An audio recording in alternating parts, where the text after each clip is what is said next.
एक तरफ देवसेना को पटाने के लिए मंदबुद्धि बनकर घूम रहा था बाहुबली, लेकिन दूसरी तरफ से होने वाला था पिंडारियों का हमला। तब मजबूरी में बाहुबली को अपना सुपरमैन वाला मोड ऑन करना पड़ा था। इस एपिक कुंतल बैटल ने सिर्फ देवसेना का दिल ही नहीं जीता, बल्कि फिल्म का प्लॉट ही पलट दिया था। लेकिन लाखों की सेना, हजारों बैल, वो टूटता हुआ डैम और बाहुबली का लार्जर दैन लाइफ एक्शन, ये विजुअल स्पेक्टेकल आखिर एस.एस. राजामौली और उनकी टीम ने ब्लू स्क्रीन पर कैसे शूट किए होंगे, जिन्हें आज इतने सालों बाद भी बार बार देखने पर गूज़बम्प आ जाते हैं। आज हम देखेंगे बाहुबली 2 के इस सीक्वेंस की BTS और डिटेल VFX ब्रेकडाउन, तो इस वीडियो को एक सेकंड के लिए भी स्किप मत करना। यह आइकॉनिक शॉट याद है जहां एक गुस्से वाला बैल देवसेना की तरफ दौड़ता है और बाहुबली उसे बचा लेता है। पर क्या आप जानते हो ये शॉट शूट कैसे हुआ था? सेट पर एक आदमी था जिसके हाथ में बैल के सिर का डमी मॉडल दिया गया था। उस डमी मॉडल को यूज करके रॉ फुटेजेस शूट किए गए और बाद में VFX टीम ने उसमें ऐसी जान फूंक दी थी कि स्क्रीन पर हम सबको वो बैल बिल्कुल असली लगा था। याद है जब बाहुबली को लगा था कि पिंडारियों की सेना बहुत ज्यादा है, तब कटप्पा ने मास्टर स्ट्रोक खेला। उन्होंने गांव के बैलों के सिंगों पर आग लगा दी। स्क्रीन पर तो हजारों जलते हुए बैल हमें दिखाई देते हैं, पर सच ये है कि वो सब असली नहीं थे।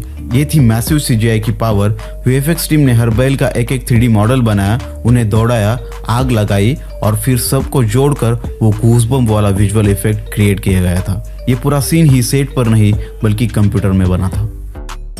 याद है वो छोटा सा सीन जहां कटप्पा कुछ गिनती के ग्वालों को युद्ध की नीति समझा रहे होते हैं। देखने में तो लगा जैसे नॉर्मल सीन है, लेकिन ब्लू स्क्रीन के आगे सिर्फ 10 से 12 जूनियर आर्टिस्ट ही थे। मेकर्स ने बस उनके साथ रॉ फुटेज शूट किया और फिर VFX टीम ने इन 10-12 लोगों को ही बदलकर ग्रैंड बैटलफील्ड का फीलिंग दे दिया। और अब आता है वो मोमेंट जिसे देखकर सबकी सांसें रुक गई थी, जब बाहुबली उन दौड़ते हुए बैलों के बीच गिर जाता है। दुश्मन को लगा था कि गेम ओवर, लेकिन अगले ही पल बाहुबली एक बैल के ऊपर पैर रखते हुए सुनामी की तरह आगे बढ़ जाता है। ये मेरा इस सीक्वेंस का सबसे फेवरेट शॉट है। अब सवाल ये है कि प्रभास ने वो शॉट किया कैसे? क्या वो असली बैलों पर चल रहे थे? बिल्कुल नहीं। सेट पर सिर्फ बैलों के डमी मॉडल रखे गए थे। ब्लू स्क्रीन के सामने प्रभास ने एक्चुअल में उन्हीं मॉडल्स पर चलकर ये शॉट दिया और हाँ, पूरी सेफ्टी के लिए उन्हें केबल से बांध कर रखा गया था। VFX टीम ने बाद में उन रॉ शॉट्स को उठाया और उससे ये माइंड ब्लोइंग सिनेमैटिक मोमेंट बना दिया, जिसे देखकर हम सब हैरान हो गए थे।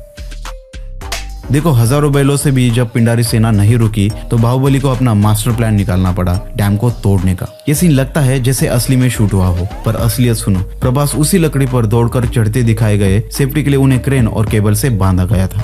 अब प्लान था कि वो डैम की दीवार बैलों से तुड़वानी है। इस रॉ फुटेज को देखो, कितना सिंपल लग रहा है ना, लेकिन VFX टीम ने इसे उठाया और स्क्रीन पर डैम को इतना रियल बना दिया कि लगता है जैसे असली में पानी की सुनामी आकर पिंडारियों को बहा ले गई हो। स्क्रीन पर तो हजारों लाखों में पिंडारी की सेना दिखी, पर असल में सेट पर सिर्फ 50 से 100 जूनियर आर्टिस्ट ही थे। मेकर्स ने बाकी की पूरी सेना को CGI मॉडल से खड़ा किया था ताकि सीन का स्केल नेक्स्ट लेवल लगे, और जब वो डैम टूटा तो पूरी सेना को CGI की मदद से पानी में बहा दिया गया।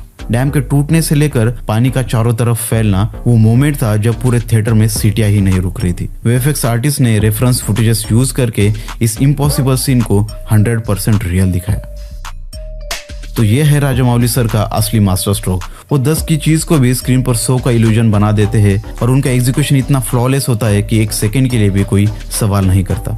सेट पर सिर्फ ब्लू स्क्रीन्स और स्टंट्स केबल थे। प्रभास ने इसी केबल से बंधे रहकर अपने सारे डेंजरस फाइट सीन्स और मूव्स परफॉर्म किए। बाद में VFX टीम ने ब्लू स्क्रीन को हटाकर उस छोटे से सेट को लार्जर दैन लाइफ बैटलफील्ड में तब्दील कर दिया था।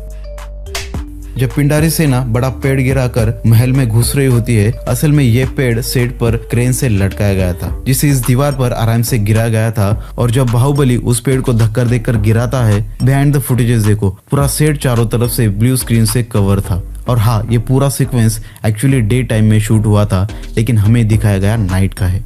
इस सिंपल सेटअप से ही VFX टीम ने एक एपिक सिनेमैटिक मोमेंट बना दिया। यही है एस.एस. राजामौली, रियलिटी और VFX का परफेक्ट ब्लेंड। सच कहूँ तो बाहुबली एक ऐसी परफेक्ट रेसिपी थी जिसके इंग्रेडिएंट्स, वो टाइम, वो बजट, वो टीम शायद खुद एस.एस. राजामौली भी दोबारा नहीं ला सकते। ये सिर्फ एक फिल्म नहीं, ये इंडियन सिनेमा का इम्पॉसिबल बेंचमार्क है। राजामौली सर के फिल्म मेकिंग पर एक डिटेल वीडियो हमने बनाई है। आप उनके फैन हो तो उसे मिस मत करना। इस वीडियो को आखिर तक देखने के लिए आपका तहे दिल से शुक्रिया।